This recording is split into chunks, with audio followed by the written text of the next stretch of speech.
Hello बच्चों, आइए देखते हैं प्रश्न। निम्नलिखित बटन एक मोहल्ले के बच्चों के दैनिक जेब खर्च दर्शाता है। माध्य जेब खर्च 18 है। लुप्त बारंबारता एफ ज्ञात कीजिए। हमें लुप्त बारंबारता बताना है और हमारे पास जो यहाँ पे दैनिक जेब भत्ता है रुपये में दिया गया है और बच्चों की संख्या दिया गया है। चलिए इसको हल करते हैं। सबसे पहले हम क्या करेंगे, मुख्य अवधारणा लिखेंगे, मुख्य अवधारणा।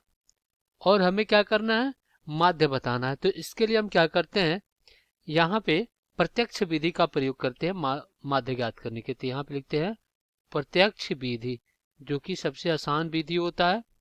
तो यहाँ पे प्रत्यक्ष विधि से समांतर माध्य कैसे निकालते हैं, ये होता है समांतर माध्य।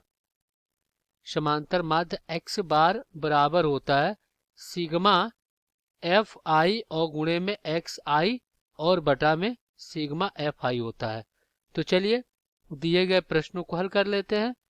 तो यहाँ पे देखिए, तो यहाँ पे क्या दिया गया, दैनिक दैनिक जेब भत्ता ये दे दिया गया है। और फिर यहाँ पे बच्चों की संख्या, बच्चों की संख्या, और यहाँ पे हमें क्या करना है, एक्स आई निकालना है, एक्स आई और फिर एफ आई और गुणे में एक्स आई।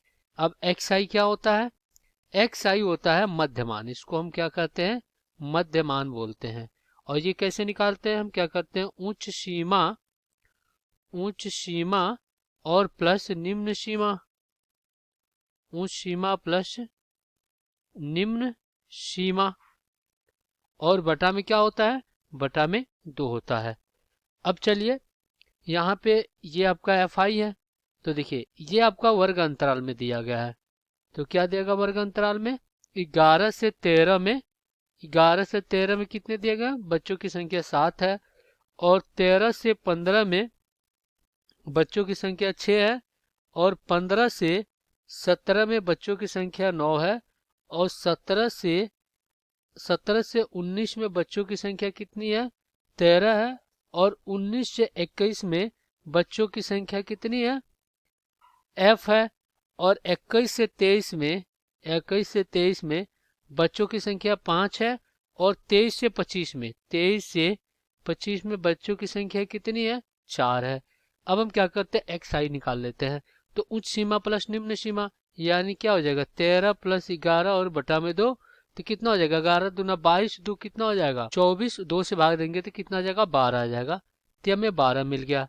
अब इसी प्रकार इनको जोड़ते हैं तो यहाँ पे कितना हो जाएगा, 28, 2 से भाग देंगे तो 14 हो जाएगा। यहाँ पे इनको जोड़ते हैं, 2 से भाग देंगे तो 16 हो जाएगा। यहाँ पे इनको जोड़ते हैं, 2 से भाग देंगे तो कितना हो जाएगा, 18। इसी प्रकार 2 के अंतराल में 20 और ये हो जाएगा आपका 22 और पुनः ये क्या हो जाएगा आपका 24 हो जाएगा। गुणा करा लेते हैं, 12 सत्ते 84, ते 84, 14 छक्के 84, ते भी आपका 84, 16 नवा 144, ते 144। यहाँ पे कितना हो जाएगा, 13 और गुणे 18, 13 गुणा 18 करेंगे तो 234, ये हो गया। अब फिर इनका गुणा करेंगे तो 20 एफ हो जाएगा। और इनका गुणा करें 22 पचे 110, तो 110 हो गया। और इनका अगर गुणा करते हैं 24 चौको तो कितना हो जाएगा, ये हो जाएगा 96। अब हम क्या करते हैं, यहाँ पे एफ आई गुणे एक्स आई निकालते हैं, सिग्मा एफ आई और गुणे में एक्स आई। तो ये कितना हो जाएगा, ये हो जाएगा, अगर हम इनका योग करते हैं, इस पूरे का योग करेंगे तो कितना हो जाएगा, ये हो जाएगा 752 और प्लस 20 एफ होगा। अब हम क्या करते हैं, सिग्मा एफ आई निकाल लेते हैं। तो अगर हम क्या करते हैं, इनका योग करते हैं, इनके पूरे का योग करते हैं तो ये कितना हो जाएगा, 44 प्लस एफ हो जाएगा। तो ये हो गया आपका 44 और प्लस कितना हो जाएगा, एफ हो जाएगा। अब देखिए यहाँ पे क्या हो जाएगा, एक्स बार बराबर सिग्मा एफ आई गुणे में एक्स आई और बटा में सिग्मा एफ आई। तो ये कितना है, ये आपका 18 जो प्रश्न में दिया गया है। और ये कितना है, 752 प्लस 20 एफ और बटा में 44 और प्लस में एफ, तिर्यक गुणा करेंगे। तो यहाँ पे तिर्यक गुणा करेंगे तो कितना हो जाएगा, 18 और गुणे में 44 प्लस एफ और बराबर में 752 और प्लस 20 एफ। अब इनका गुणा करा लेते हैं अंदर, तो कितना हो जाएगा, ये हो जाएगा 792 प्लस 18 एफ बराबर 752 और प्लस कितना 20 एफ। तो यहाँ से क्या करेंगे, यहाँ से अगर हम क्या करते हैं, इसको इस तरफ लाते हैं एफ वाले पद को और इसको इस तरफ ले जाते हैं, तो कितना हो जाएगा? ये हो जाएगा 20f माइनस 18f और बराबर में 792 माइनस कितना 752। तो यहाँ से कितना आ जाएगा? ये आ जाएगा 2f बराबर में 40।